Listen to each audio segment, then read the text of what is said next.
Muy buenas tardes a todas y a todos. Maimai Pupeñí, Maimai Compuché, Inché Juan Jorge Faúndez Piñén. Soy académico de la Universidad Autónoma de Chile y les doy la bienvenida al seminario Recursos de Protección Ambientales interpuestos por Mapuche. El nombre de la Facultad de Derecho de la Universidad Autónoma de Chile, del Instituto de Investigación en Derecho de la Universidad y particularmente de la sede de Temuco y la carrera de Derecho de la sede de Temuco de la Universidad Autónoma de Chile, les damos a todas y a todos la bienvenida en un día muy especial que viene a ser el primer día después de este capítulo extraordinario que hemos tenido de participación democrática constituyente el reciente fin de semana, y con alta probabilidad iremos a poder conversar acerca de ello. En primer lugar, quiero pedirles disculpas, hemos tenido una demora absolutamente involuntaria. Nuestra actora principal de este evento, la doctora Helen Pacheco Cornejo, ha tenido dificultades de conectividad y estábamos todo este tiempo esperando que Helen pueda ingresar a la plataforma para que participe del evento que ella misma ha organizado con mucho esfuerzo. Entonces esa ha sido la razón para este pequeño impasse. No obstante, nos avisan, como dicen en la tele, por interno, que Helen ya está a punto de poder conectarse, por lo mismo vamos a partir. Trataremos de ajustarnos a los tiempos, hemos tenido una demora importante, pero trataremos de ajustarnos a los tiempos. Necesito destacar que este seminario se hace en el marco del proyecto interno de incentivo a la investigación de la Vicerrectoría de Investigación de la Universidad Autónoma de Chile, que se llama Recursos de Protección Interpuestos por Mapuche,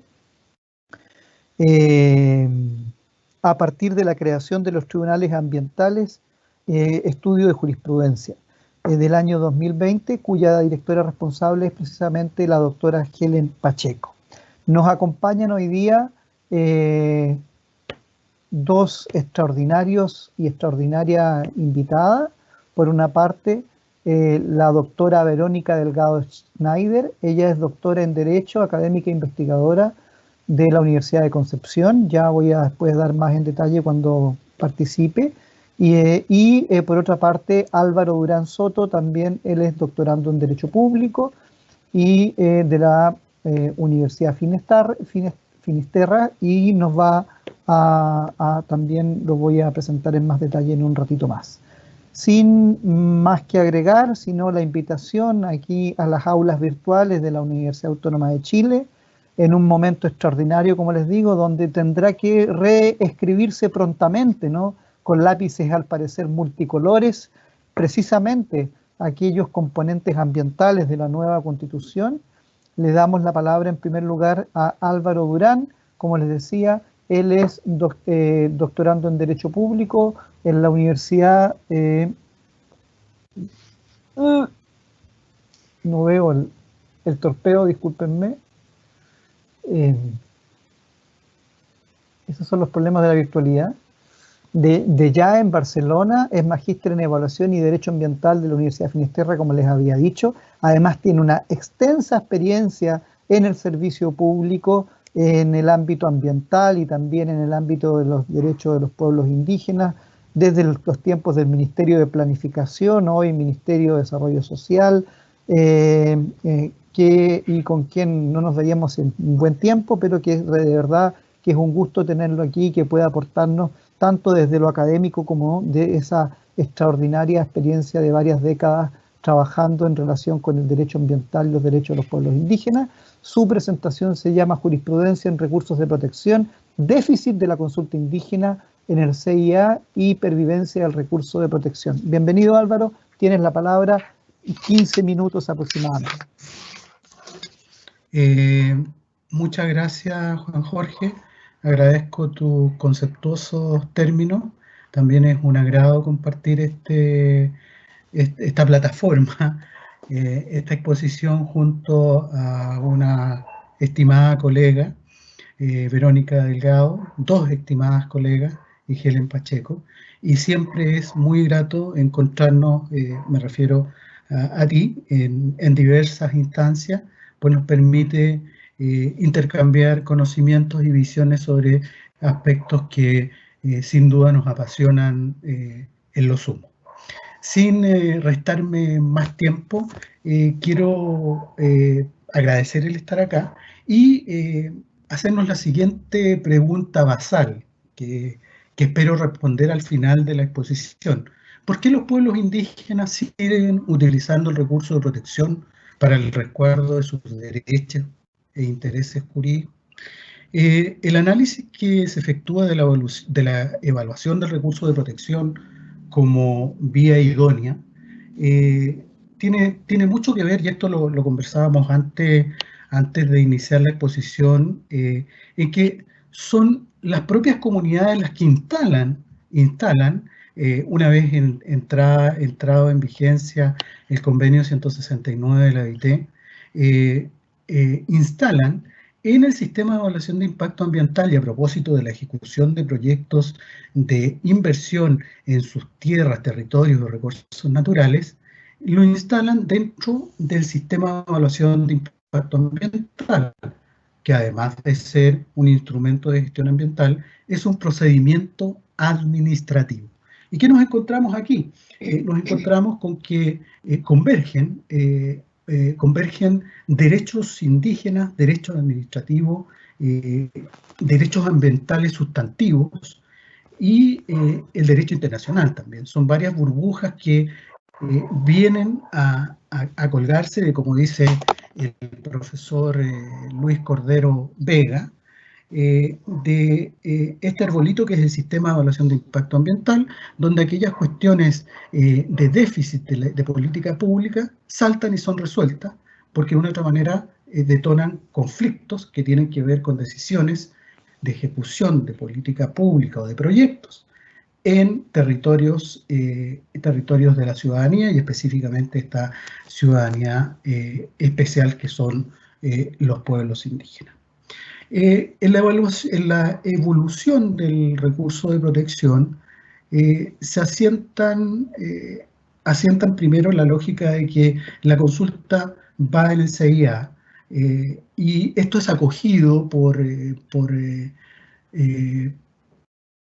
órgano regulatorio, y ese órgano regulatorio lo asienta en el reglamento del sistema de evaluación de impacto ambiental, teniendo como sustento no solamente el convenio, sino que el principio, por así decirlo, de la consulta indígena, inserto en el inciso segundo del artículo cuarto de la ley 19.300, incorporado por la modificación a la ley 19.300, por la ley 20.417, el año 2010, justo el año en que entraría en vigencia el convenio 169 de la OIT, con un inciso que se ingresa a tramitación y concluye con la misma redacción que en definitiva convoca a los organismos con competencia ambiental a resguardar, en términos muy simples, no se habla de derechos en la redacción, pero sí resguardar los intereses y derechos de los pueblos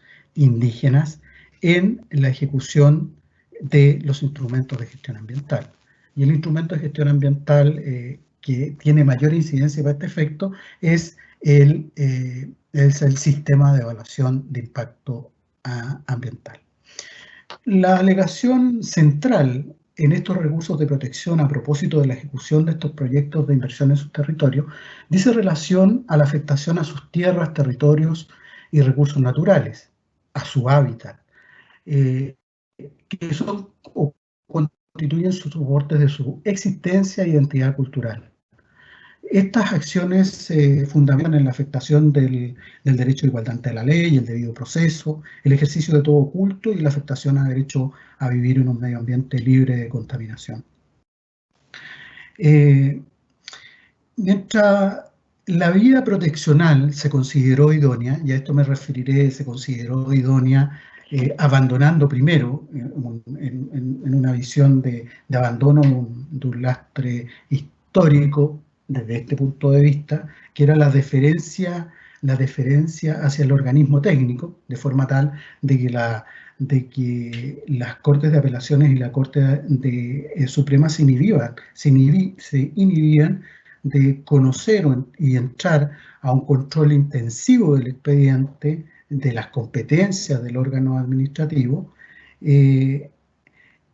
Abandonando esa tesis, comenzaron a pronunciarse respecto de estos proyectos donde las comunidades reclamaban por la omisión de la consulta y la afectación a los derechos que ya hemos señalado. Y hay una evolución doctrinaria que se pronuncia primero sobre la suficiencia e insuficiencia de la participación ciudadana para dar cumplimiento a este mecanismo de participación especial de los pueblos indígenas, que es la consulta. Y llegando en definitiva a asentar la lógica de que la consulta es un mecanismo de participación especial y diferenciado respecto de la participación ciudadana, como en definitiva se asienta en la regulación que efectúa el Servicio de Evaluación Ambiental, el Ministerio del Medio Ambiente, en la materia. Segundo, y es lo referido al segundo requisito de la procedencia de la consulta, que es la susceptibilidad de afectación directa, que se asienta en lo que algunos llaman como la doctrina Palguín, en la sentencia primero de la Corte de Apelaciones y luego de la Corte Suprema ratificada, en que se asimila la existencia de los impactos ambientales significativos de aquellos señalados en el artículo, en todos los literales del artículo 11 de la Ley 19.300 y desarrollado en los artículos 5 al 10 del reglamento del CIA, la asimilación de esa susceptibilidad de afectación directa con estos impactos ambientales significativos, hoy definidos en el artículo 2 del reglamento del CIA, y que obviamente aumentan o establecen, según algunos, un nuevo requisito para la procedencia de la consulta, la magnitud o intensidad, elevando desde la susceptibilidad a esta intensidad o magnitud. Y esa es una crítica que ya se le efectúa al reglamento del sistema de evaluación de impacto ambiental.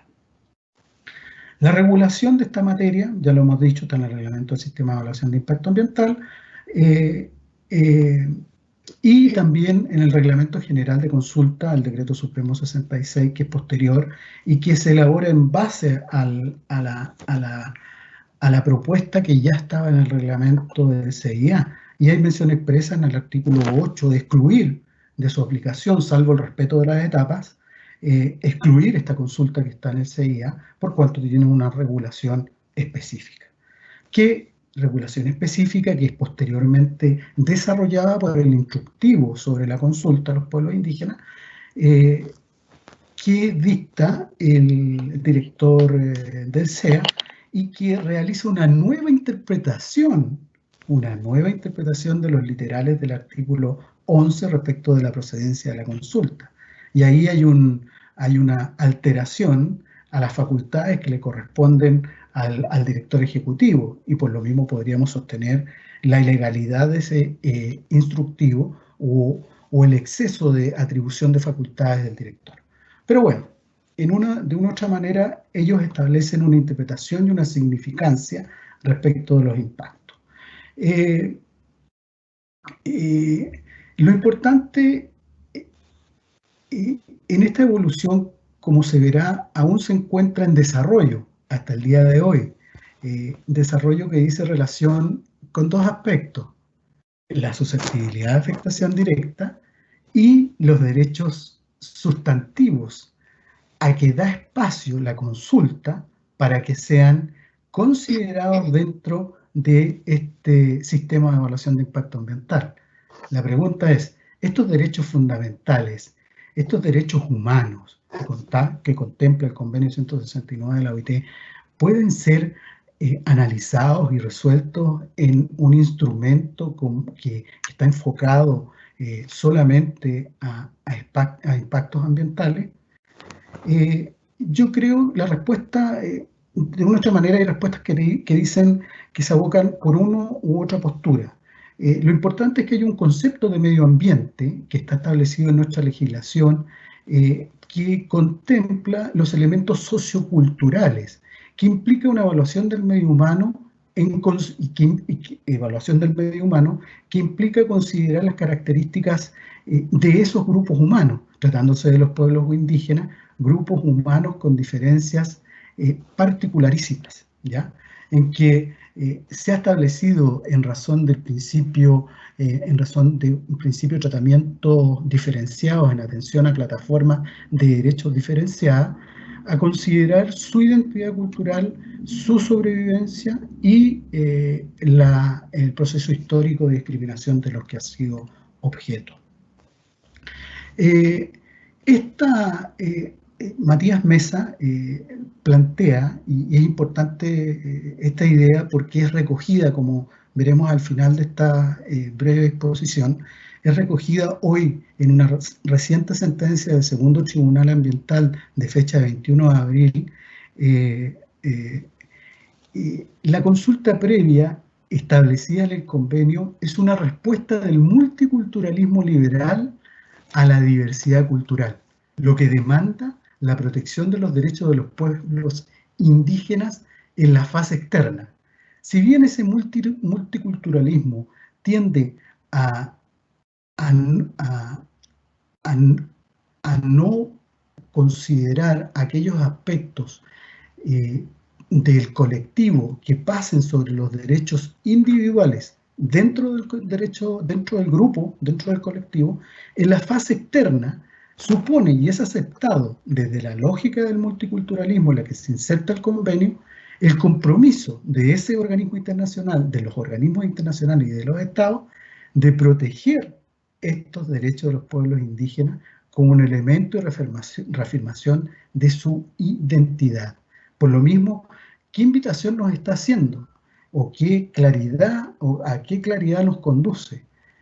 Nos conduce que la protección de estos derechos no se está afectando o no se está llevando al nivel de proteger, o sí, proteger derechos colectivos, pero sin vulnerar la visión multicultural y liberal que tiene el enfoque del derecho, ¿ya?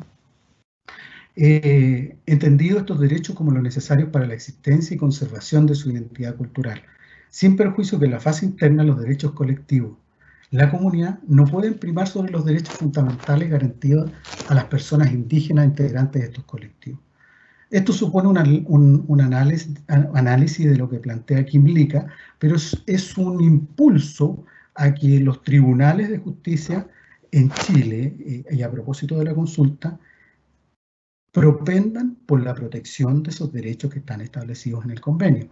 Y a mí me parece una invitación bastante lógica y racional para efectos de no entender, como se entiende por muchos, de que estamos saltando a algo extraordinario. No hay nada extraordinario en ello.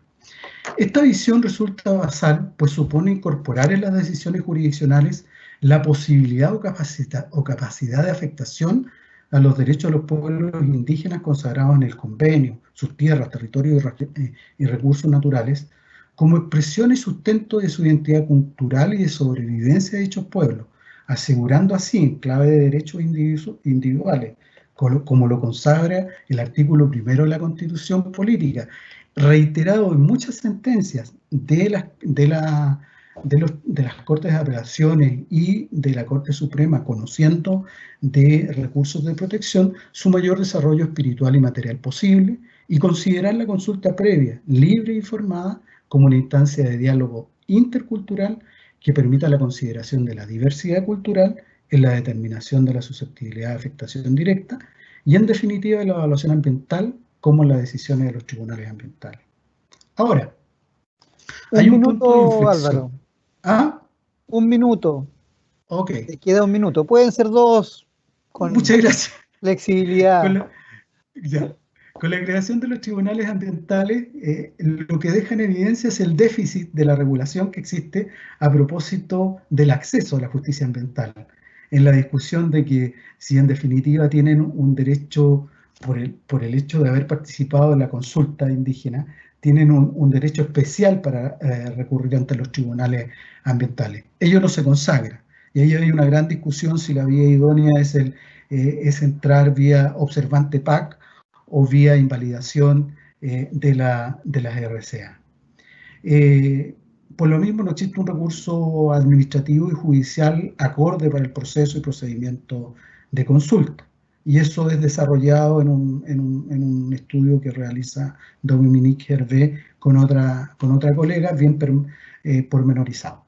Lo que deja en evidencia es que no obstante que estos asuntos están en sede de los tribunales ambientales, hay dos fallos importantísimos. El morro, que es dictado con posterioridad a la entrada en vigencia y funcionamiento de los tribunales ambientales, en que, fundamentado en la urgencia, la necesidad urgente de dar cautela a los derechos fundamentales, revoca, deja sin efecto la RCA, pero salvaguarda la idea de que ya existe una jurisdicción especial. Pero más atractivo es aún, y ya en el año 2017, el fallo que emite la Corte Suprema, conociendo el recurso de protección de una asociación indígena y otras organizaciones a propósito del proyecto GNL Penco Lirquén, donde se pronuncia sobre la naturaleza de la consulta y además sobre la forma o el poner término anticipado a estos procesos de consulta con la afectación a ciertos derechos fundamentales y sin hacer mención a la urgencia en la protección de esos derechos fundamentales. Por último, y lamentando que sea poco el tiempo y quizá dentro de la conversación que podamos tener, quiero hacer mención expresa y destacar que este déficit, el déficit que se plantea respecto de la evolución jurisprudencial, ya sea en sede proteccional o en sede de los tribunales ambientales en vía de reclamaciones, en que se plantea un problema de desplazamiento desde lo procedimental desde lo sustantivo a lo procedimental, es decir, la consulta es enfocada solamente en aspectos procedimentales, plazo, cumplimiento de etapas, que deja vacía la consulta. Nos olvidamos de aquellos derechos sustantivos que son debatidos, crítica que se le formula tanto a las Cortes como a los tribunales ambientales.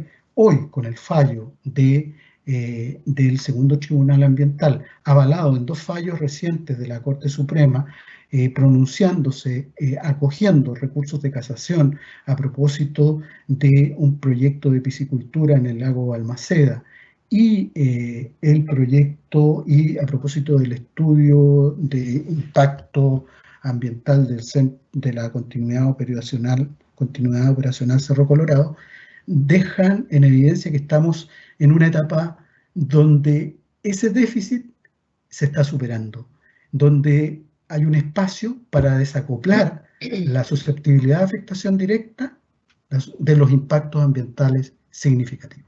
Eso. Muchas gracias. Sí, gracias a ti, Álvaro.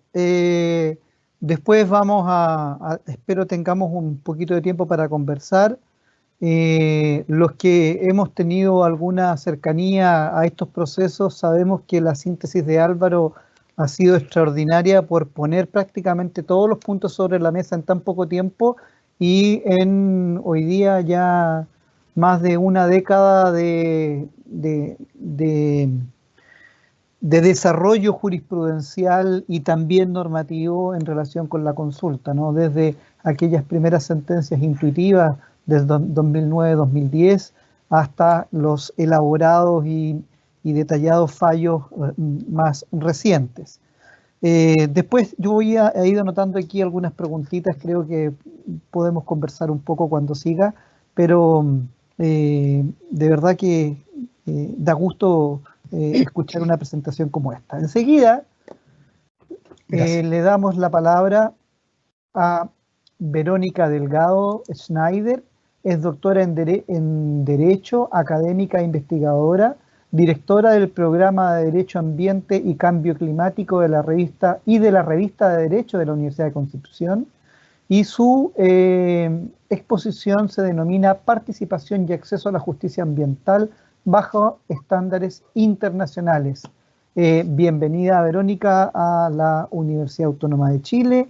Tienes 15 minutos. Bueno, muchas gracias por la invitación. Es un gusto conocerte y además compartir esta actividad con dos amigos, con Álvaro y con Helen, a todos ustedes considero expertos en la materia, y quisiera hoy día ofrecer yo una mirada distinta, una mirada que viene más en general, no desde el derecho indígena, sino desde el derecho ambiental judicializado, de alguna manera. Así que voy a compartir mi pantalla, ojalá que se vea. ¿Se ve? Sí. Voy a ponerlo en modo presentación. Y yo me iba a referir un poquito igual al trabajo de la doctora Pacheco, pero vamos a tratar de adaptar tiempo y discurso. Y por lo que vimos de la presentación excelente de Álvaro y de el trabajo de la doctora Pacheco, estamos hablando de conflictos ambientales en que el pueblo mapuche ejerce recursos de protección y prefiere, según lo advertido, ocupar esta instancia y no necesariamente la de los tribunales ambientales, que fue la que en el fondo distintos tribunales como Cortes de Apelación y Corte Supremo le dijeron que tenía que seguir. Entonces yo aquí lo que veo es un problema, como decía Álvaro, de acceso a la justicia, y muy relacionado, han habido casos en que también se ha vulnerado el derecho a la información, o quizás con una adecuada participación el conflicto se hubiese evitado. Y qué decir de si la consulta indígena cumpliera con los estándares internacionales que existen y que respecto de la cual, por cierto, tenemos muchas brechas legislativas y reglamentarias, como lo ha advertido ya en bastantes publicaciones Álvaro. Ahora, desde mi punto de vista, el pueblo mapuche tiene bastantes conflictos en materia ambiental y que no se limitan necesariamente solo al sistema de evaluación de impacto ambiental, pero el derecho tampoco le está ofreciendo vías judiciales para llevar sus problemas a la justicia. Tenemos, por ejemplo, graves problemas con el agua, donde el Código del Agua no tiene instancias ninguna de participación ciudadana, y los recursos administrativos y judiciales que concibe es solo para aquellos dueños de los derechos de agua, y bien sabemos que muchos pueblos indígenas no lo tienen, que ellos no necesitan derechos de agua para extraer, sino que más bien los usos que ellos quieren darles tienen que ver con su cosmovisión y es dejarlos en el ecosistema. Y bien, Verónica, ¿sí? Disculpa que te interrumpa, te estamos escuchando muy bien, pero tu presentación no se está viendo. No sé, o algunos no lo ven. Yo la veo, no sé los demás. Dame un segundo a ver si por interno nos ayudan. Estamos en una lámina pegado. Yo por lo menos tengo eso, disculpe. Ahora sí, ahora se mueve. Ahora se movió. Ya, continuemos nomás, no, perdona, si no solo te escuchamos. Ya. Y vemos entonces que también cuando el conflicto en que está alguna comunidad indígena dice relación con derechos sectoriales, es decir, derecho del agua, con el derecho forestal, con el derecho eléctrico, tampoco existen vías adecuadas para que ellos ejerzan administrativa o judicialmente sus pretensiones, qué decir de los conflictos que han habido también por la falta de consultas indígenas en proyectos de ley, la consulta o el estándar de consulta indígena en el sistema de evaluación de impacto ambiental, que en el fondo ha hecho que la consulta en Chile se haya ceizado y no es la sede en realidad en que debieran resolucionarse dichos problemas, y estamos teniendo también problemas con actividades al margen de la ley, sin autorizaciones y que se han logrado paralizar en algunos casos por algunas comunidades, y lamentablemente conflictos con eléctricas, con salmonicultura y en el último tiempo, sobre todo en el norte de Chile, casos ya en que todo lo preventivo fracasó y nos encontramos frente a daño ambiental. En un proyecto que estamos llevando con la Corte Suprema de aplicar inteligencia artificial a todos los fallos ambientales recaídos en la tercera sala, que es un proyecto que no hemos terminado, por cierto, para hacer un buscador que sea para el público bastante más cómodo del que existe hoy día. Uno puede revisar los últimos 2 años y un total de 440 fallos aproximadamente. Hay pocos en realidad en que hayan participado comunidades indígenas y se mantiene más o menos el número de sentencias, pero cuando uno ya va al detalle respecto de las reclamaciones del CIA o recursos de protección, los resultados favorables son muy pocos y han tenido quizás más éxito, y en el norte algunas demandas por daño ambiental, aun cuando numéricamente son bastante menores. Ahora, aludiendo al recurso de protección desde el derecho ambiental y no necesariamente referido solo al tema indígena, como bien sabemos, es una acción que tiene un inciso especial para la protección ambiental, que es el inciso segundo, y que a diferencia de lo que uno podría esperar a la luz del derecho comparado, en que siempre la norma para la defensa de los derechos fundamentales ambientales tiene normas más favorables para el ejercicio de estas acciones de amparo o de protección, en Chile, en cambio, tenemos una redacción que es limitada. Es decir, mientras el derecho, las otras garantías constitucionales en general pueden ejercerse frente a actos u omisiones arbitrarios o ilegales, en derecho ambiental, en el texto original de la Constitución del 80 teníamos bastantes limitaciones. De hecho teníamos que probar que siempre era un acto y que además debía ser ilegal y arbitrario e imputable a una autoridad o persona determinada, y el año 2005-2006 logramos una mala reforma en que, si bien incluimos las omisiones, por ejemplo, el no realizar una consulta indígena, y esto fue un aporte a la reforma, sin embargo nos exigen siempre probar una ilegalidad y no arbitrariedad, y esto se relaciona bastante con, por una parte, la falta normativa en Chile en materia ambiental, y hay que probar la ilegalidad, y por otro lado, que cuando se quiere probar la ilegalidad de una RCA, la Corte Suprema ha dicho váyase entonces al Tribunal Ambiental. Si uno ve el derecho comparado, uno se encuentra que el estándar internacional es bastante distinto, porque la legitimación activa es siempre amplia. Se habla de recursos especiales para derechos de incidencia colectiva, acciones populares, e incluso que cualquiera puede defender los derechos de la naturaleza. En Chile, en cambio, es enfática la jurisprudencia en señalar que el recurso de protección en materia ambiental no es una acción popular, y de hecho por eso se está proponiendo por FEMA, por ejemplo, que junto con una defensoría del medio ambiente, un defensor del pueblo en materia ambiental, exista la acción popular. Sin embargo, hay que reconocer que con el tiempo, si bien en los primeros casos interpuestos por comunidades indígenas siempre el recurrido, en este caso el Estado, la Comisión Regional del Medio Ambiente de aquellos años, sostenía que se debía rechazar el recurso porque no era una acción popular, y hay varios de estos casos en que se declaró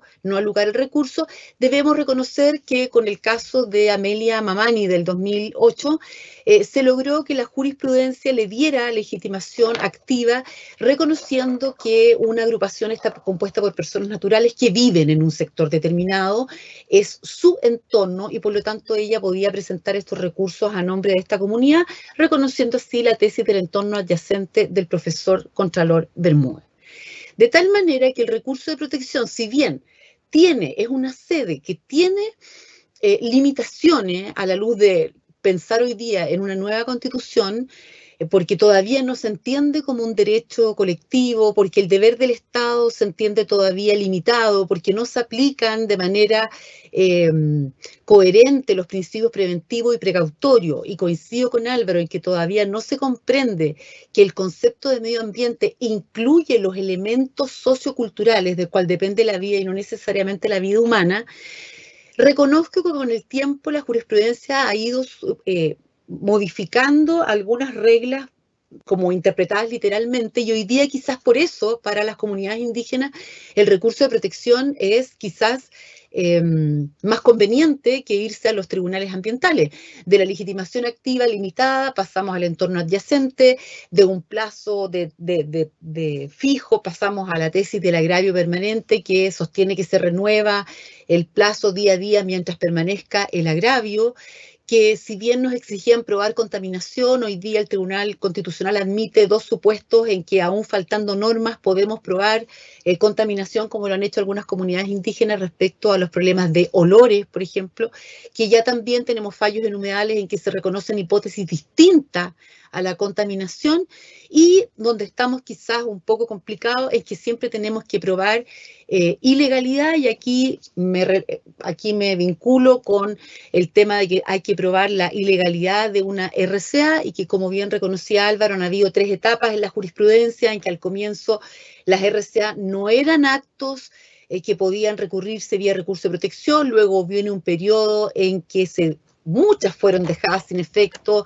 y muchas fueron dejadas sin efecto por el problema de la consulta indígena, y hemos ahora pasado a una tercera etapa, que es la regla de la deferencia, ¿verdad?, en que la Corte señala, si usted está reclamando la ilegalidad de las RCA, váyase a los tribunales ambientales, donde, por el contrario de lo que ocurre el recurso de protección, que es desformalizado, sin abogado, lo conoce un tribunal superior, tenemos un tribunal que, por supuesto, exige siempre abogados, son 3 en Chile, etc. De hecho, algunos estudios, por ejemplo, estudio público, de espacio público, demuestran que hay barreras para llegar a los tribunales ambientales, que las comunidades no están llegando, y que alcanzarían solo un 6,5%, a lo más a un 20% si lo sumamos con otras organizaciones ambientalistas. Y si lo vemos al 2020, por ejemplo, en el tercer tribunal ambiental, vemos que en toda su existencia ha visto 17 causas relacionadas a comunidades indígenas, y este año solo 6, que es un porcentaje bajo comparado con la organización civil, y en el primer tribunal de Antofagasta, de los 12 causas recibidas este año, 2 dicen relación con los pueblos indígenas. Y como bien dice Dominique Hervé y Débora Bascour, citada por Álvaro también, hay brechas importantes en relación al conocimiento que actualmente está haciendo los tribunales ambientales de las presentaciones hechas por comunidades indígenas. Ahora, en el estudio que yo estoy haciendo, estoy viendo que a todas las comunidades a las cuales se les dijo que no en el recurso de protección y que se vayan a los tribunales ambientales, prácticamente casi ninguna ha logrado llegar al tribunal ambiental por un tema de plazo, o bien, como dice Dominique, por un tiempo de legitimación activa, por no probarse la susceptibilidad, y varios casos por ser extemporáneo. Hay muchas brechas en el conocimiento que hoy día están haciendo los tribunales ambientales de estas reclamaciones. No es justo que se resuelvan incluso por los tribunales vías diferentes. Esto provoca, como dice Dominique, una brecha importante al acceso a la justicia, en el tema en que yo me he metido más, que tiene que ver con si están o no dentro del área de influencia, lo cual va a determinar la afectación y con ello que se proceda o no a la consulta. Vemos en más de 10 estudios de impacto ambiental y 17 declaraciones de impacto ambiental que la fundamentación es bastante liviana para que baste una sola declaración de impacto ambiental. Los organismos muchas veces no piden una mejor fundamentación y les basta solamente cuestiones de distancia, si están a 1 o a 3 kilómetros, a metros, etcétera. Y salvo pequeñas excepciones como la marcada en letra I azul, se entiende que si están en tierras indígenas está la afectación. Aun cuando hay algunas experiencias en que el propio titular ha reconocido que, a pesar de que no son propietarios, las comunidades indígenas de esos territorios, de esos predios, son territorio indígena porque ellos hace mucho tiempo que tienen un arraigo con el tiempo. De lo que yo les quiero hablar, entonces, ya no sé cuántos minutos me quedan, es que todas estas brechas en materia... Te quedan, perdona, te quedan 2 minutos.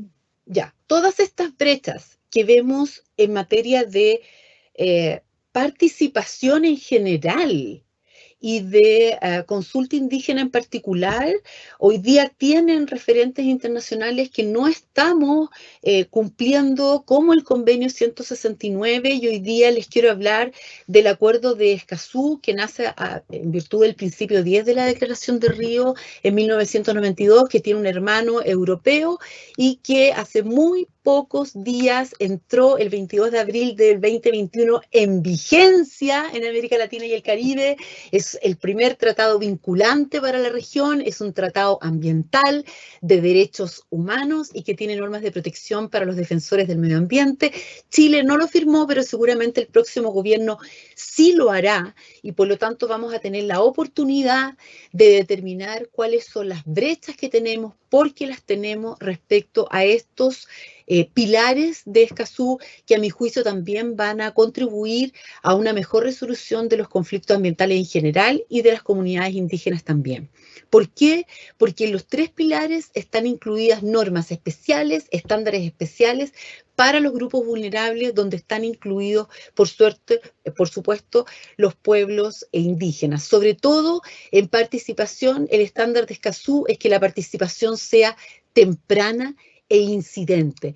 Y en cuanto al acceso a la justicia, que correspondan las instancias judiciales y administrativas para impugnar y recurrir de todas las materias de las que trata el convenio. Entonces, me parece muy razonable lo que dice Álvaro, de que no existe hoy día una vía administrativa y judicial para recurrir específicamente de los problemas de la consulta indígena, y tienen que andar por el 17 número 6 o por el 17 número 8 buscando ahí distintos criterios. Además, para facilitar el acceso, cada estado debe reducir o eliminar las barreras que ya están determinadas por expertos en materia de consulta indígena, pero también en ambiental en general, y sobre todo mecanismos de apoyo y asistencia gratuita a los grupos más vulnerables, junto con defender a aquellos que son defensores ambientales. Los principios de Escazú también nos van a ayudar. El principio de buena fe, el principio de igualdad, el principio de no discriminación, el principio de no regresión. Y espero que no retrocedamos, porque ya el 2018 se escuchó muchas veces que íbamos a denunciar el convenio 169, incluso el organismo llegó a decir que el plazo va a ser desde el 5 de septiembre de este año hasta el 5 de septiembre del 2022, y yo espero que a la luz de lo que ocurrió ayer haya una excelente oportunidad para avanzar y no retroceder, avanzar respecto al reconocimiento y demás demandas de los pueblos indígenas, al valor que le estamos dando a los tratados internacionales, a mejorar la protección ambiental, mejorar los derechos y deberes, especialmente avanzar en democracia ambiental, en la descentralización y en la gestión del agua y del paisaje desde los territorios y con la gente de los territorios, y por qué no, por supuesto, mejorar el recurso de protección y que no sea reemplazado por la vía administrativa, porque aquí está en juego una garantía constitucional, y eso no está en la regulación de los tribunales ambientales. Muchas gracias. Muchas gracias, Verónica. Si pueden mutear, por favor, porque está rebotando. Muchas gracias, Verónica. Una gran exposición, un enfoque, si bien convergente en muchos puntos con lo de Álvaro, distinto, muy informado, una interesante novedad a los alcances del proyecto que estás desarrollando sobre las sentencias de la Corte Suprema. Me correspondió hace algunos años atrás hacer como un 1.0 en relación con sentencias indígenas de la Suprema. Ver que ahora están aplicando inteligencia artificial me parece de verdad que de una atracción enorme, y espero con ansias poder ver los resultados de esa investigación. No sé si después nos puedes comentar también si ya hay algo publicado para poder acceder a ello, pero creo que estás dando ahí un salto no solo en las ideas, sino en la modernización de la metodología del estudio de casos, que es extraordinario. Ahora le vamos a dar la palabra, si todo funciona bien, a nuestra anfitriona Helen Pacheco, quien tiene dificultades técnicas para acceder con imagen, pero entiendo que está conectada en sonido con nosotros. ¿Es efectivo? Hola Juan Jorge, me disculpo Sí. por favor por este Ya, problema, entonces, nos había pasado, pero siempre tiene que haber una primera vez. claro, quiero presentarles entonces a la doctora Helen Pacheco. Ella es académica e investigadora de la Universidad Autónoma de Chile, doctora en Desarrollo Sostenible por por la Universidad del Estudio de Roma. Además, es integrante del Instituto de Investigación en Derecho de la Universidad Autónoma. Tiene una extensa experiencia tanto en trabajo con comunidades como en el trabajo académico en materia de derechos de los pueblos indígenas. Creo que es quizás una de las exponentes con más trayectoria en el ámbito de la propiedad intelectual y la protección del conocimiento de los pueblos indígenas. Además, recientemente fue abogada integrante de la Corte de Apelaciones de Temuco, en cuyo contexto tuvo una cercanía mayor a los casos de recursos de protección interpuestos por comunidades indígenas, y en ese contexto ella nos está presentando los resultados de su proyecto de investigación Acceso a la Justicia Ambiental por parte de comunidades indígenas, estudio de la jurisprudencia, que ha sido financiado por la Universidad Autónoma de Chile el año 2020. Helen, nuevamente es un privilegio poder tenerte aquí. Te agradezco en lo personal también por haberme invitado a moderar este evento. Y sin más, te dejamos con la presentación Seminario Recursos de Protección Ambiental Interpuestos por Mapuche, presentación de MAPA. Juan Jorge, gracias, pero la verdad es demasiado buena tu presentación. La verdad, lo que quiero es agradecerles a ustedes como colegas, como amigos de tantos años, porque cuando los invité dijeron inmediatamente que sí, vinieron a nuestra casa y esto es más, no solamente un seminario, sino también agradezco porque es una reunión de amigos. Y me hubiera, bueno, cuando apenas se levante esta cuarentena, no duden de que los amenazo con una invitación para que podamos celebrar, como corresponde.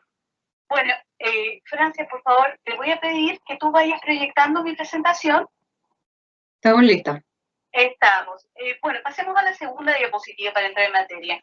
Miren, cuando partí este proyecto, intenté viendo los recursos de protección al Poder Judicial a través del sistema de transparencia, y me llegaron en 2019 124 recursos de protección, y de esos un quinto, 23 eran de comunidades o personas indígenas.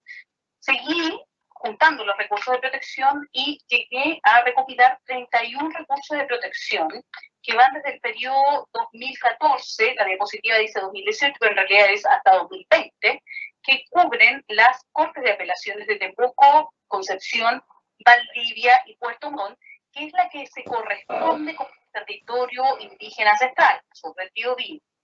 Del total de estos 31 recursos ambientales interpuestos por personas mapuche, se ganaron solo 3, ¿ya? Uno en Temuco, que se refiere a una planta chancadora, había sido rechazado el recurso de protección y la Corte Suprema revocó, precisamente se trataba de una planta chancadora sin permiso para poder funcionar. Uno en Concepción, en el año 2018. Sí, en 2018, exactamente, y uno de Puerto Montt por un vertedero no autorizado para funcionar. Solo 3.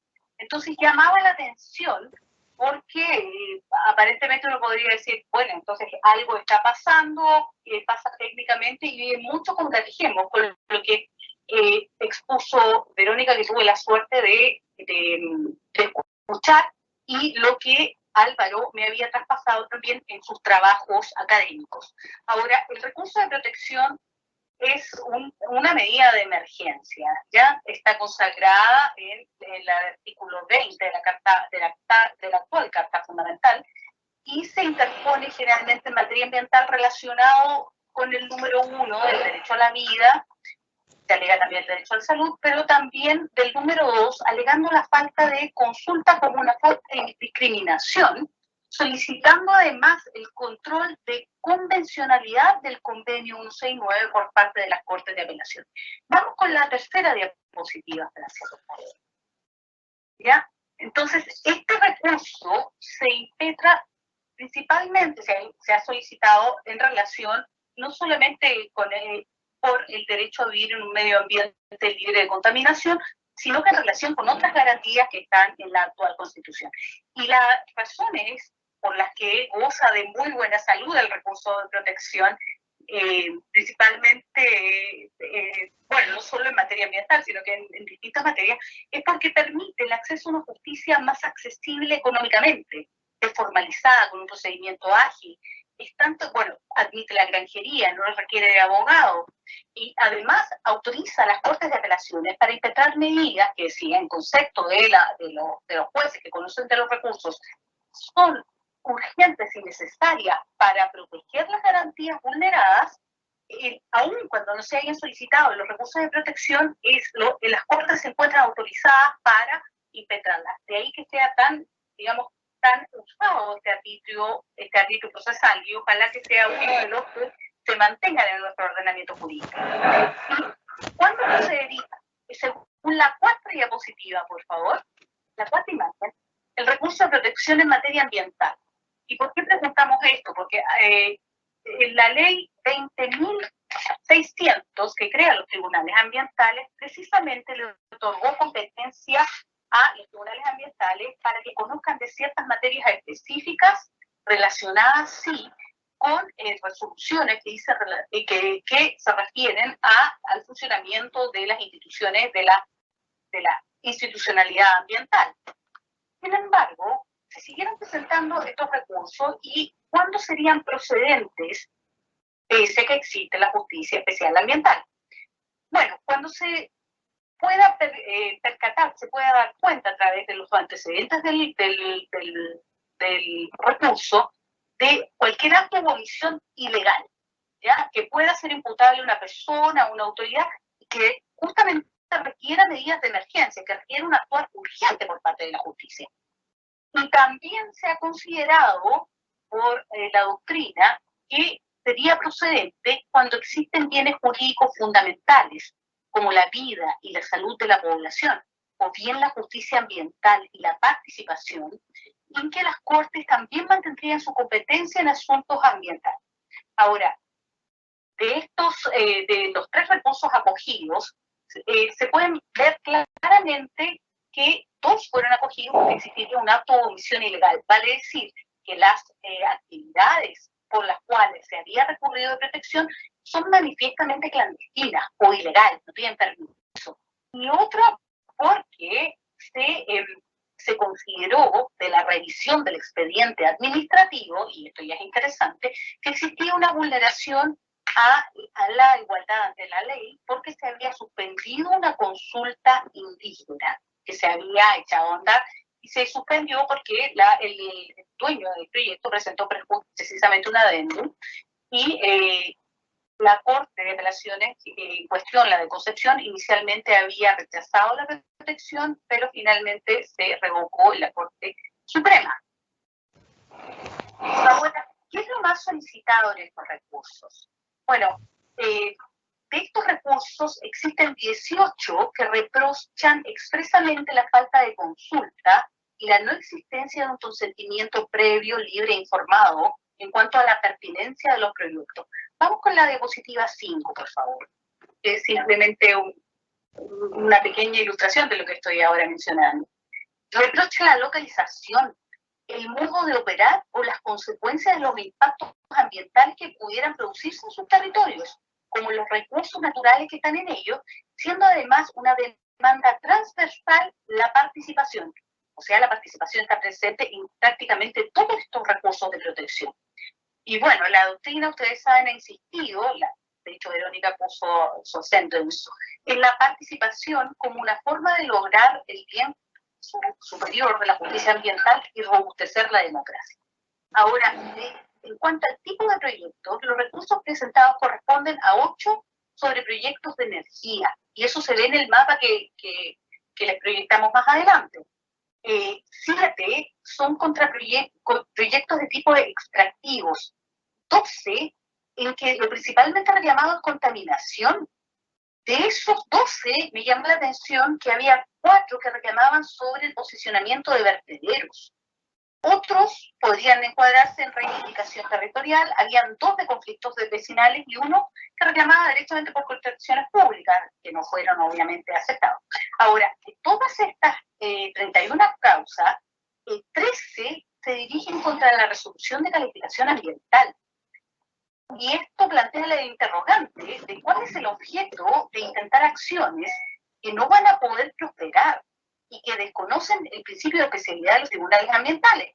Pero esto pudiera arrojar, digamos, pudiera tirar más allá de lo que he podido establecer con este estudio de sentencia. Por ejemplo, lejanía de la ciudad de Valdivia. Muchos de los recursos son interpuestos, la mayor parte de las sentencias provienen de la Corte de Apelaciones de Temuco. Valdivia, que es donde tiene el asiento del tercer tribunal ambiental. Disconformidad con la resolución de calificación ambiental. Entonces uno podría preguntarse, bueno, si tienen disconformidad, ¿por qué no intentaron el recurso de reclamación propio de la justicia ambiental? Bueno, transcurso de los plazos para interponer el recurso de reclamación, falta de asesoría especializada o bien insistencia de hecho ante la autoridad. Ahora, hay varias críticas que ya se han efectuado por la doctrina respecto de la participación ciudadana, como decía Álvaro, dentro del sistema de evaluación ambiental, especialmente en lo relativo a los breves plazos, son 30 días, entre otros, para la interposición de recursos. Y esto haría más difícil aún para comunidades indígenas el acceso a la justicia ambiental, porque evidentemente los tiempos en la cultura indígena no son los mismos tiempos que ha establecido en la normativa el Estado chileno. Ahora, en los petitorios de estos recursos contra las resoluciones de calificación ambiental, se alegó por los mapuches no haber podido hacer valer sus pretensiones en el proceso de participación ciudadana, o sea, estaban fuera. Se indicó haber sido excluidos por haber desconocido el hecho de que se encontraban en el área de influencia del proyecto, o sea, no se les reconoció la calidad de afectados, como en las causas 325, 2714, raya 2019, la 325 es 2014, la 23, 2020, todas de Temuco. También en Puerto Montt tenemos la 179, raya 2014, la 138, 2015. Y en ella se aprecia que se encuentran instantes del proyecto evaluado, pero igual se perciben como afectados por los efectos del proyecto, lo que se puede deber a que precisamente el concepto de territorio que es propio de la cultura mapuche es más amplio que aquel definido por la normativa como área de influencia, considerando las características del proyecto y el territorio en que se encuentran, o bien pudiera dar cuenta de una deficiente aplicación de la normativa. En el mismo sentido, se alegó la procedencia, en estas causas donde se alegaba en contra de una resolución de calificación ambiental, se alegaba la procedencia de un estudio y no de una declaración de impacto ambiental, como están las causas 2553, 2554, 2587, todas de 2014. También, también la 2165 del año 2016 de Temuco, como las causas 179 2014, 138 2015 y 809 2015 de Puerto Montt.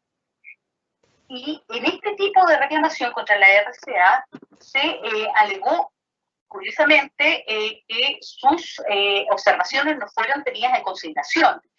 Y esto es propio, vamos con la 6, por favor. Y esto es propio de la competencia de los tribunales ambientales. Sin embargo, esta causa es la 17.128, raya 2018, de Concepción. En ese caso, fue acogido el recurso de protección. Entonces, no podemos decir que, bueno, y esto fue 2018, estamos a 2021. Con posterioridad, las causas, además, en los años fueron decreciendo, ¿ya? Las de 2014 son más numerosas que de 2015 y así en 2020 notamos muchas menos, pero tenemos entonces que la jurisprudencia no se puede dar totalmente por cerrada. En la siguiente diapositiva, la número 7, en realidad podemos apreciar que en estas 31 causas, que solo, digamos, 28 habrían sido acogidas, las mayores razones del rechazo son formales, ¿ya? En el caso el caso Celco, digamos, del proyecto Pulpa Textil Telco en Valdivia, la Corte Suprema revocó la sentencia del Tribunal Sureño que había acogido la protección, señalando que en el recurso no se había desarrollado la forma y que los hechos descritos vulneraban las garantías invocadas. O sea, solamente dando razones que no apuntan a resolver el fondo de la cuestión debatida, y hay otras causas en que efectivamente el rechazo formal es absolutamente procedente porque no existe, digamos, son materias propias del conocimiento de tribunales ambientales, o no existen derechos indubitados que pudieran ser protegidos a través de una medida de emergencia. Hay discusión. Y el caso de los recursos intentados contra las resoluciones de calificación ambiental y aquella que se intentó, aquel recurso intentado demandando indemnización por daño ambiental, aquí el fundamento es evidente, es una materia de competencia de los tribunales ambientales. Con esto, y en honor al tiempo, Juan Jorge, ¿cómo estoy?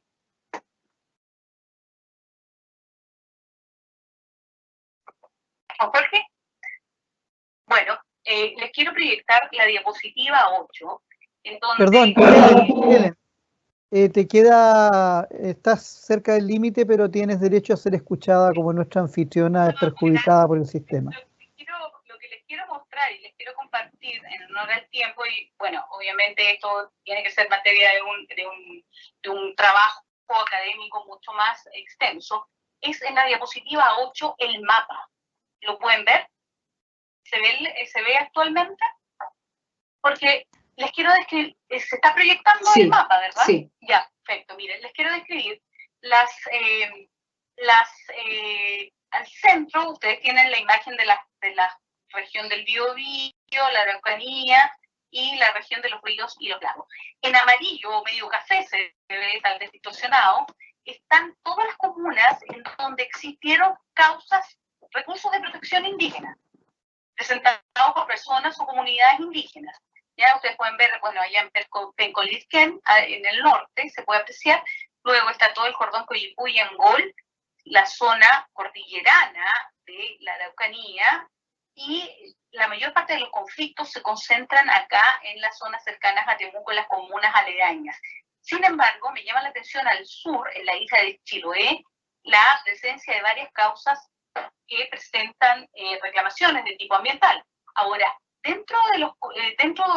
digamos, al centro nosotros tenemos el mapa, ¿no? Pero en los costados tenemos las causas que recopilamos en esta investigación. Con café pueden ustedes apreciar aquellas causas que se refieren a contaminación de cualquier tipo que se haya producido. Después las verdes, que se refieren a la extracción de recursos naturales que se encuentran en los territorios indígenas. Las azules, obviamente, energía. Hay varias causas que se relacionan con energía acá en Chiloé. Y las blancas son aquellas que no tienen mucha relación con el contexto ambiental. Ahora, estas dos causas que ustedes ven en la esquina, en amarillo, de hecho una ni siquiera es un recurso interpuesto por una comunidad indígena, pero fue interpuesto a nombre de una comunidad indígena, dice en relación con la licitación pública de los derechos de agua sobre el río Queuco, los altos del Biobío, y la otra causa, estas dos amarillas, es donde lo que más se reclama es participación. O sea, además, en los números de las causas, porque la participación, o sea, en esto se reclama casi exclusivamente participación, pero si ustedes miran los números, hay algunos que tienen, o la mayor parte de ellos, de hecho, tienen un círculo amarillo, y adentro está el color del tipo de proyecto contra el que se reclama. Sin embargo, el círculo amarillo están diciendo que lo que se reclama ahí, conjuntamente con reclamar sobre la contaminación, sobre extracción de recursos, es participación. ¿Ya? Entonces, lo que más me llamó la atención en estos petitorios es la demanda urgente que se realiza para obtener más participación en la administración del territorio por parte de los mapuches. Ahora, pasando directamente a la diapositiva 10, porque la 9 en definitiva hay una descripción somera acerca de los recursos agrupados, pero en cuanto a las conclusiones, es que el recurso de protección en materia ambiental seguiría permitiendo a los mapuches, bueno, y también a los no mapuches, atacar aquellas actividades o proyectos ilegales o clandestinos. De hecho, en esos recursos es nítida la procedencia del recurso de protección, porque habría una legalidad o casi vías de hecho. Pero la mayor parte de estos rechazos obedecen a cuestiones formales, como plazo, especialidad de la justicia ambiental, y los pocos casos en que hubo pronunciamiento sobre el fondo del asunto discutido relativo a derechos reclamados por los mapuches, las razones del rechazo eran que no existía afectación significativa de las tierras indígenas, que los solicitantes ya habían participado en procesos de participación ciudadana en el marco del sistema de evaluación ambiental, o lisa y llanamente se consideró que el área de influencia del proyecto no tenía presencia de asentamientos indígenas, y en realidad creo que cada una de estas razones ameritan casi un estudio por separado, y el hecho de que los mapuches sigan presentando recursos de protección en contra de resoluciones de calificación ambiental no necesariamente podría estimarse como algo temerario o impulsado por una carencia de asesoría especializada en materia ambiental.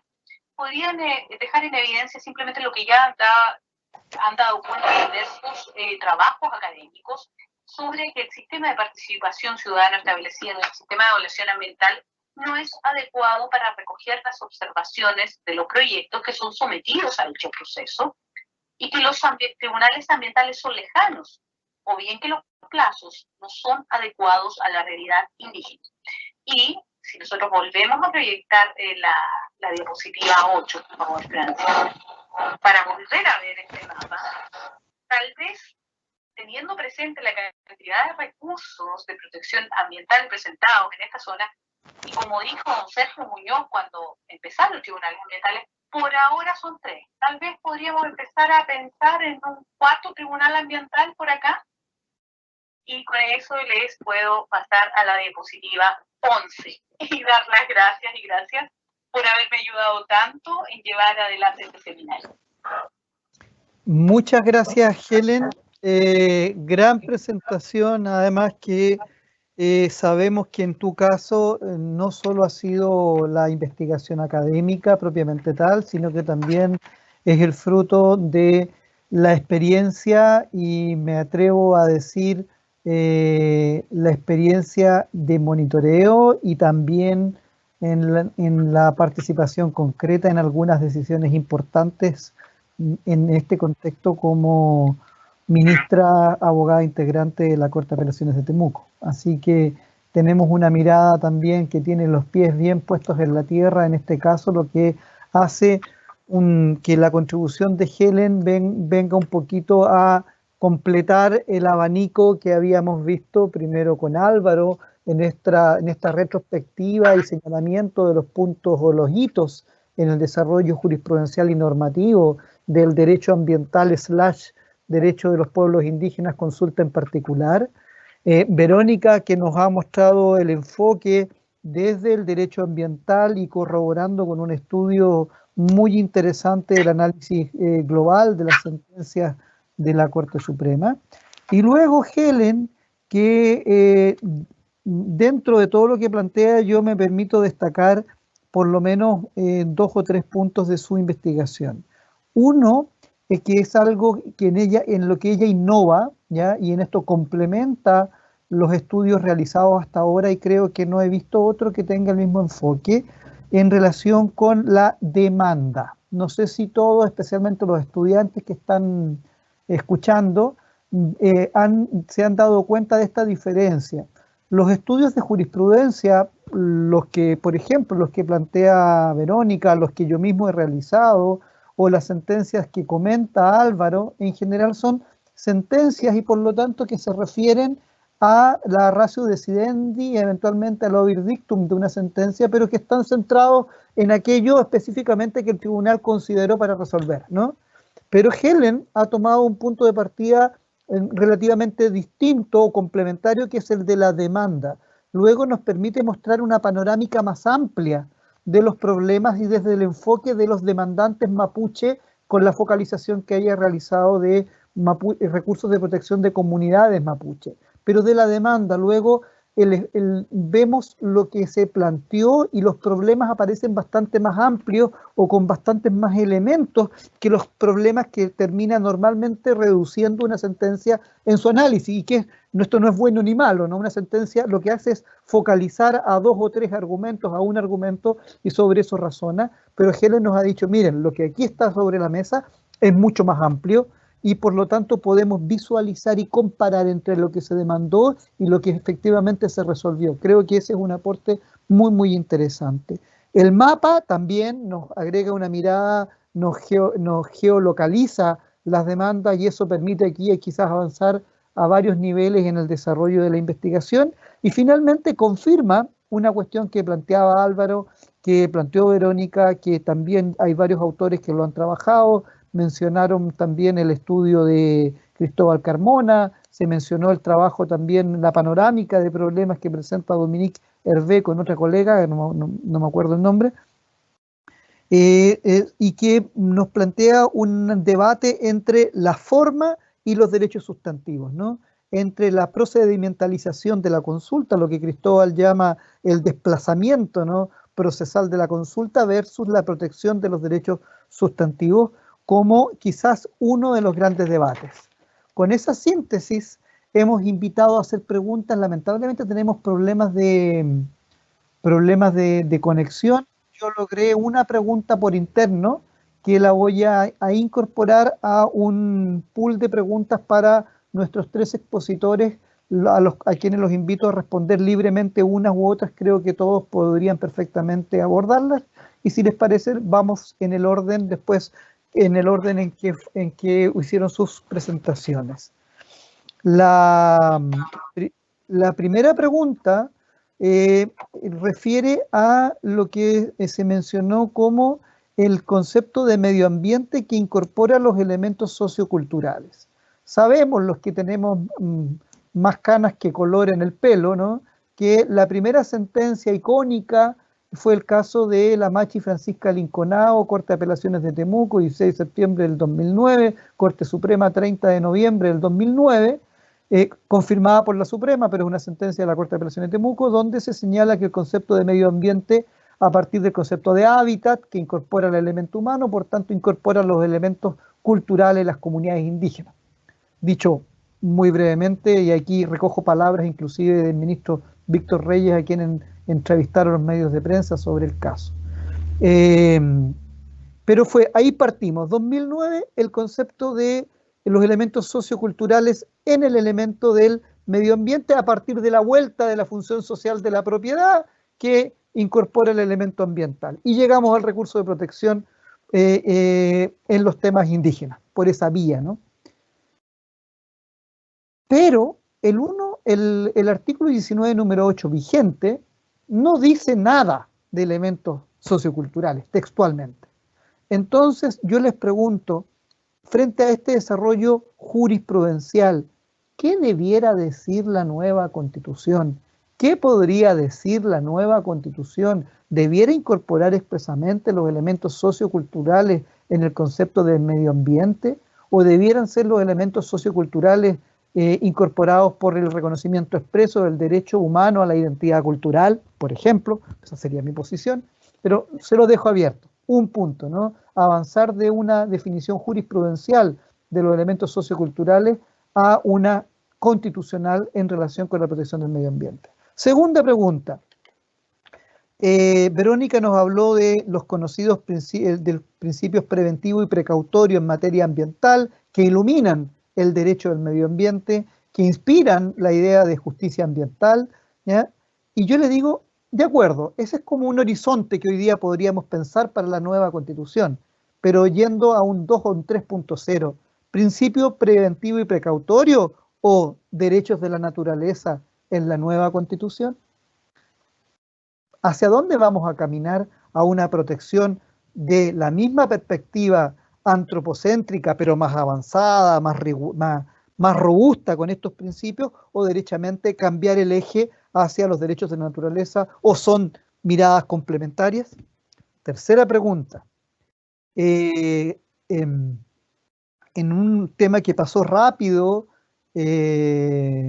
Álvaro nos planteó sobre los nuevos problemas que se están viendo en la jurisprudencia ambiental indígena. Creo que algo dijo Verónica también, pero yo les quiero plantear qué opinión tienen o cómo abordarían la cuestión de los planes de cumplimiento en materia ambiental, en los planes de cumplimiento de una RCA, el monitoreo a esos planes de cumplimiento de la RCA en relación con la irretroactividad del convenio 169 de la OIT.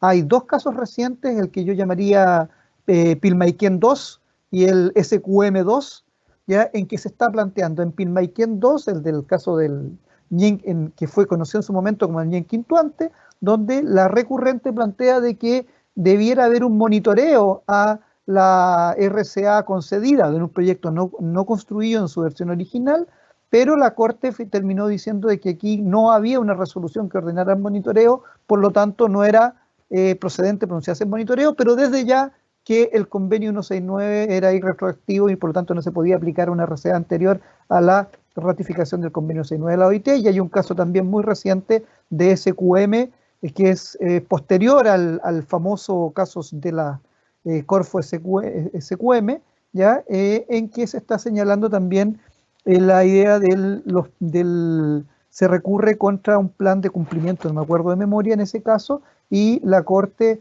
también señaló en ese, lo rechazó por 169, pero lo acogió por la vía de que el plan de cumplimiento no cumplía con efectivamente en materia de derechos de agua, ya no cumplía con estándares concretos, digamos, por decirlo fácil.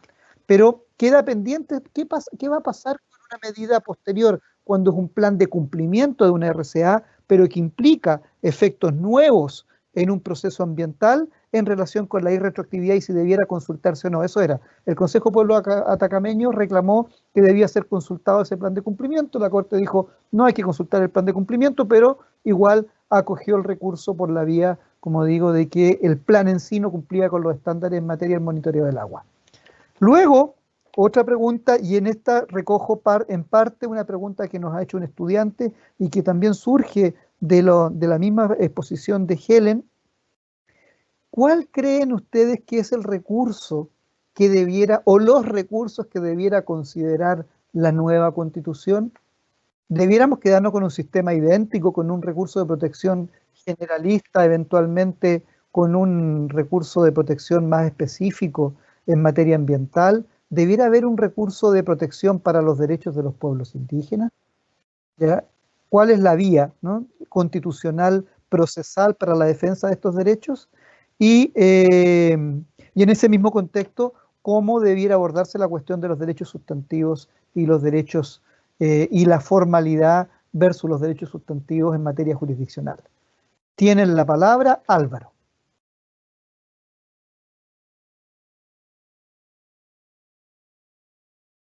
Ok, muchas gracias. Respecto de la primera,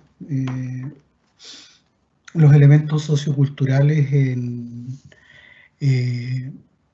el concepto de medio ambiente y específicamente el elemento sociocultural elevado a un rango constitucional. Claro, ya tenemos en la ley de base del medio ambiente el concepto, en el concepto de medio ambiente, la relación con los elementos socioculturales.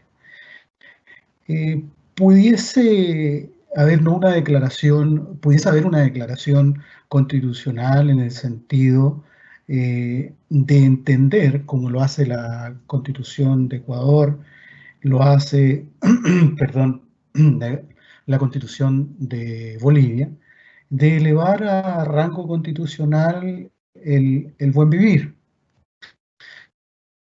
Y obviamente en ese buen vivir y el elemento esencial que tiene el medio ambiente y la naturaleza para nuestro desarrollo, en un enfoque propio de la cosmovisión de los pueblos indígenas, inserto en la identidad cultural, pero ampliándola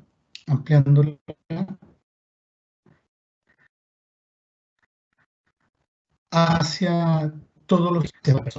Sí entiendo y creo que ahí el déficit de la mayor o menor extensión o la mayor o menor aplicación en los instrumentos de gestión ambiental respecto de los elementos socioculturales se debe a un déficit interpretativo, un déficit de análisis y de interpretación sistemática en conjunto con tratados e instrumentos internacionales que han sido ratificados por el Estado de Chile, por el gobierno de Chile.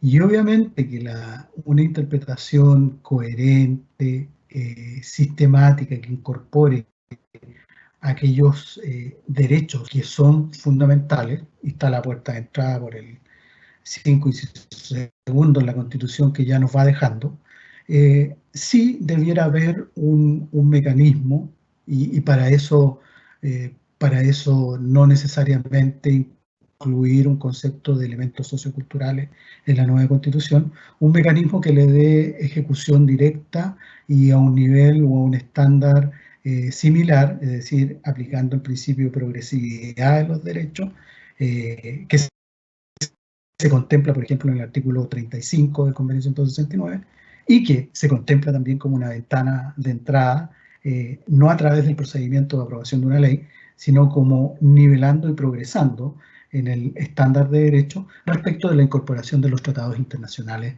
ratificados por Chile y especialmente tratándose de tratados en materia de derechos humanos. Y eso va en línea con una interpretación pro omnibus, una interpretación donde ponemos al sujeto en el centro, pero mirado este sujeto con una concepción del buen vivir que asimila que somos parte de un entorno y nuestra interacción con ese entorno nos hace formar parte de él. Y eso también responde al elemento de la cosmovisión. Y aquí vuelvo un poco a lo que conversamos antes de que partiera esto, al concepto de aquellos bienes que son comunes, aquella reserva que debemos contemplar en una visión solidaria hacia las generaciones futuras, que tiene relación con la sostenibilidad y sustentabilidad. Eso, respecto de la primera pregunta. Respecto del carácter preventivo o precautorio, no sé si vamos por pregunta o no, sí, le damos. Sí, Álvaro, un comentario general, nos les dije, tienen cada uno más o menos 5 minutos y responde lo que tú quieras de esta, son 4 o 5, ¿no? Lo que tú estimes pertinente y seguimos. Sí, respecto del rol preventivo o precautorio, más que un cambio, yo creo que habría que poner intensidad, y ya esa intensidad ha sido encaminada por el ministro Muñoz en varias sentencias en que le ha dado aplicación. Creo que la certeza no nos puede dejar de lado el riesgo. El riesgo es uno de los temas basales y de desarrollo que alcanza también, a propósito del tema, a la susceptibilidad de afectación directa. Si entendemos esa susceptibilidad como riesgo y lo vinculamos a este principio, tenemos un espacio para que por vía de esa interpretación consideremos los literales del artículo 11 en ese rango, en esa categoría. Pero volviendo al tema, sí, habría que darle mayor intensidad al principio precautorio, no los abandonaría, sí lo insertaría en este concepto del buen vivir, si es que se asume como un concepto basal, y nuestra concepción como inserto en el medio ambiente.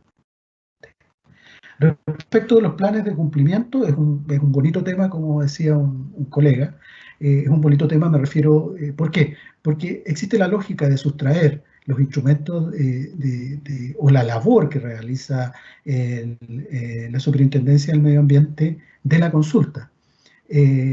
Como también existe originariamente se planteaba a propósito de la evaluación ambiental estratégica. Existe mucho temor por incomprensión o por dilación en otra mirada de incorporar este procedimiento administrativo, este derecho deber de la consulta, por desconocer o no tener asentados con certeza criterios discriminatorios, criterios orientados para resolver cuestiones tan importantes como la susceptibilidad de afectación directa y consecuencialmente cuando estamos en presencia de afectación a los, para ser mucho más amplio, a los intereses jurídicos o a los intereses de los pueblos indígenas. Sí debieran esos planes de cumplimiento tener algún nivel de participación. Si con razón se tienen en las RCA, ¿por qué no en los planes de cumplimiento? Máxime cuando los planes de cumplimiento llevan insertos procesos de consulta. En el caso Pilmaiquén 2, que se refiere a la central hidroeléctrica, ¿no? Y donde surge esta duda de aplicación o no retroactiva del convenio 169 de la OIT, es porque la propia RCA señala de que es necesario el consentimiento, antes que estuviese el convenio en vigencia, es necesario el consentimiento para poder acá, en un primer informe, señala de que sí se aplica el convenio, sí se aplica con su estándar, y ante la petición del titular de interpretación de la RCA, que el Servicio de Evaluación Ambiental lo restringe y elimina el carácter retroactivo de la aplicación del convenio, que según Anaya no es una aplicación retroactiva. Eso es importante también tenerlo presente.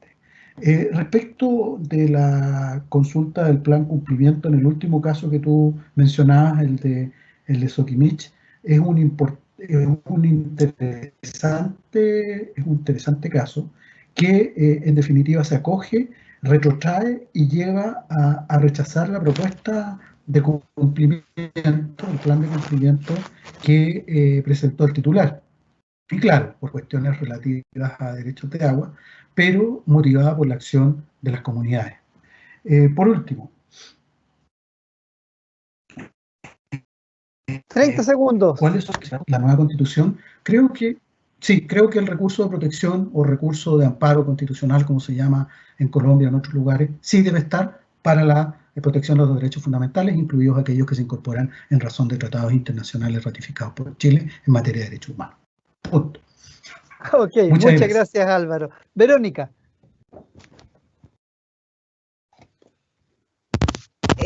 Bueno, voy a tratar de ser breve también y bueno, coincido con Álvaro en que ya en la ley nosotros y para todos los efectos legales definimos el medio ambiente incluyendo todos los elementos socioculturales, de tal manera que yo creo que está el material suficiente como para agregar en la Constitución, como existen tantas otras constituciones y no necesariamente solo las del nuevo constitucionalismo como Ecuador y Bolivia, sino que constituciones de la década del 90 ya hablan de patrimonio natural y cultural, el acervo cultural y natural, y sobre todo cuando se reconocen los recursos de amparo o protección o la acción o el mandato de seguridad de Brasil, por ejemplo, se menciona expresamente lo cultural junto con lo ambiental, o a veces arriba se habla de ambiental y abajo de natural y sociocultural, entendiendo que son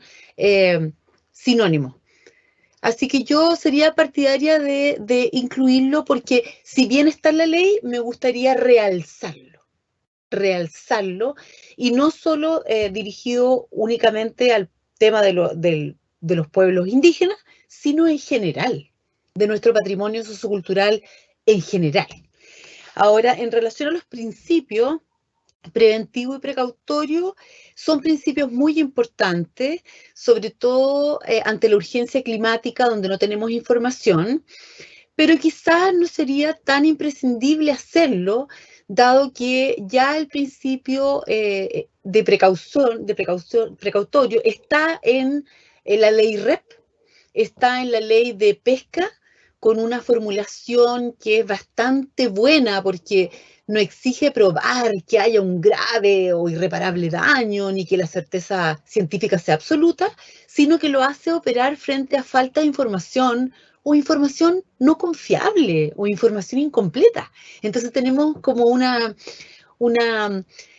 versión más atenuada y que va a facilitar su aplicación, y también se está incluyendo en la ley de cambio climático el principio precautorio, así, con bastante aceptación.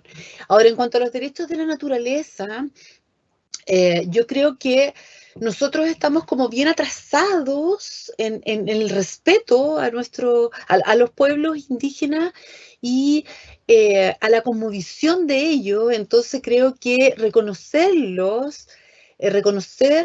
a la naturaleza como un sujeto de derecho va a estar íntimamente relacionado a cuán fuerte sea, digamos, lo que se avance en pueblos indígenas.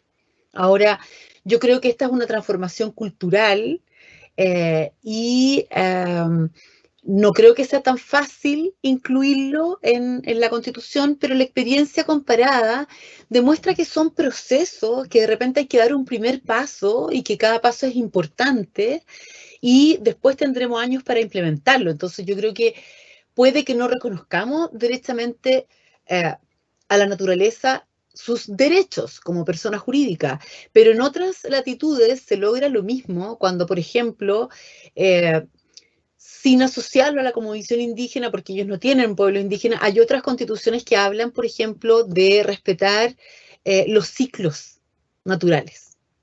Entonces, respetar el ciclo hidrológico significa no las secciones o no los embalses, que es lo que piden efectivamente los pueblos indígenas de respetar un río. Entonces, yo creo que hay distintas fórmulas para llegar a lo que yo espero sea una mayor protección del medio ambiente, entendiendo que somos parte, por supuesto. Entonces, hay otros países en que, bueno, lamentablemente en Ecuador y en Bolivia, donde están estas fórmulas, digamos, tan innovadoras, hay bastante doctrina de cuán regresivas han sido las políticas públicas posteriores por la instalación de proyectos mineros, sobre todo, y muy fuertes en áreas protegidas donde están los pueblos indígenas. Y por otro lado, tenemos países en que no está reconocido en la Constitución o la ley y han sido los jueces los que han avanzado con fórmulas igual de protectoras, reconociendo derechos a los ríos, a las montañas, etcétera. ¿Pero para qué? ¿Para qué? Para buscar quién los gestione y quién los defienda.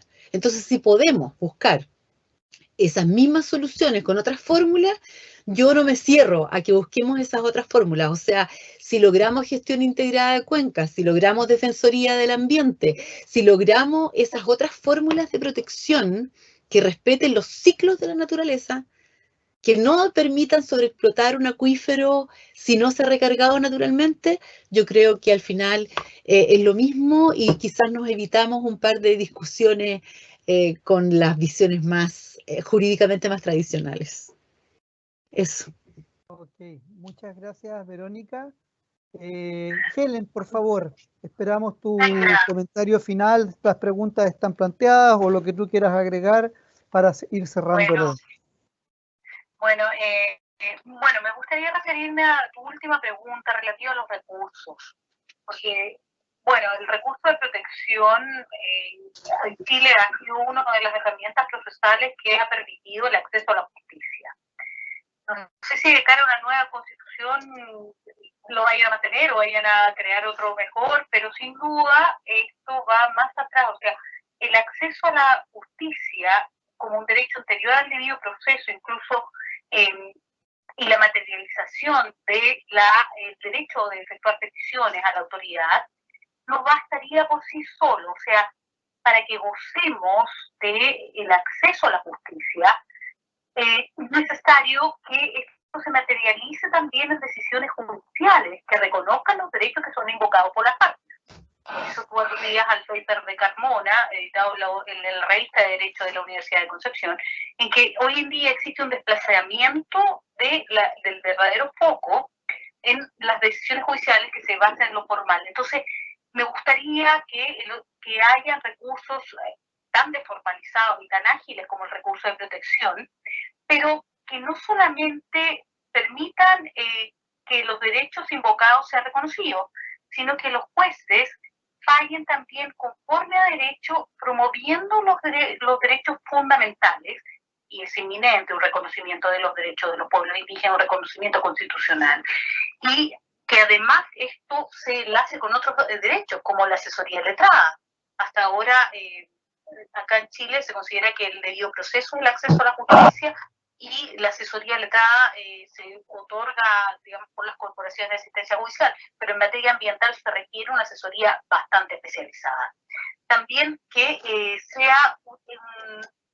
derecho sea además un deber, estos recursos permitan acceder a la justicia con mecanismos que permitan no solamente efectuar las solicitudes, presentar descargos, ofrecer y refutar pruebas, que es importante, obtener luego una decisión plasmada en la sentencia y además que existan recursos procesales accesibles para que se puedan impugnar las decisiones judiciales y en este caso las contenciosos administrativos, que no te dejen conforme. Y lo último tal vez, es que en cuanto a la judicatura que tenga que ver con pretensiones de justiciables que pertenecen a grupos vulnerables, que realmente existe una tutela efectiva y un goce pleno de la igualdad ante la ley.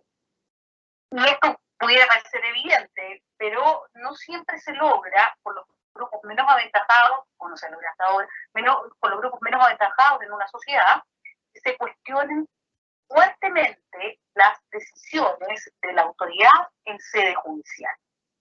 Entonces, bueno, vamos a verlo. Chile, nosotros creo que tenemos una cierta madurez institucional y esperemos que al cabo de unos años estemos comentando sentencias que resuelven un poco más favorables hacia las pretensiones de los pueblos indígenas y otros grupos de la sociedad.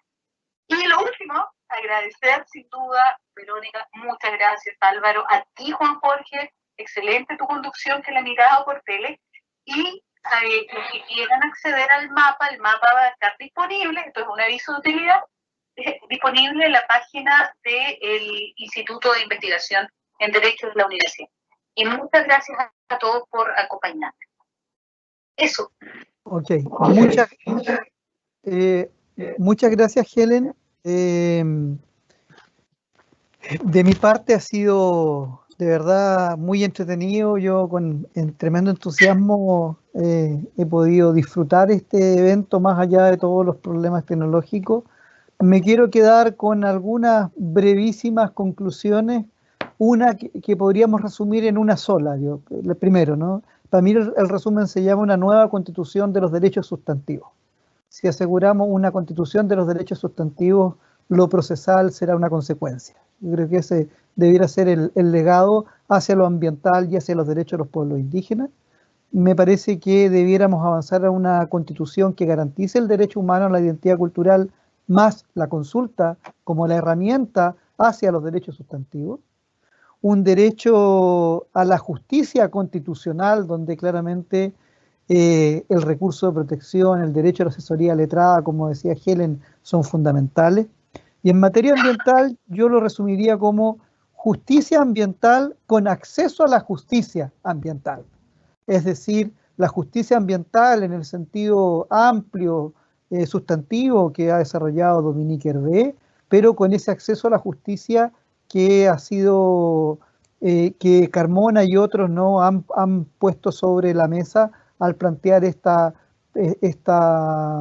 situación compleja de acceso de los grupos vulnerables, particularmente los pueblos indígenas, frente a la complejización y a la procedimentalización de los procesos ambientales y de los recursos respecto a la consulta en particular. Quiero darle las gracias nuevamente a Verónica Delgado, Álvaro Durán, a nuestra anfitriona Helen Pacheco y a la Universidad Autónoma de Chile por haber generado esta plataforma. Acostumbramos luego en el Instituto de Investigación en Derecho subir a subir los eventos que hemos desarrollado, así que estoy hablando más allá de lo que es mi competencia, pero haremos todo lo posible porque está extraordinario. Sí, aquí me dicen por interno, de arriba, Francia Lizama, nuestra asesora comunicacional, de que el video del evento va a estar subido a la plataforma del instituto. Creo que hemos tenido una discusión de altísimo nivel, interdisciplinaria, aunque somos todos abogados, pero interdisciplinaria en los enfoques, en las maneras de trabajo, hasta inteligencia artificial. Espero que nos puedas decir, Verónica, dónde va a quedar esa investigación. Y también yo por interno me comprometo a enviarles algunas cosas que hemos estado trabajando para que podamos compartir los frutos comunes de la investigación académica. Reitero las gracias de la Universidad Autónoma de Chile y espero que nos podamos encontrar próximamente en otro evento de esta manera o presencial, quizás si la vacunación nos acompaña. Muchas gracias. Buenas noches. Gracias. Buenas noches. Gracias, buenas noches.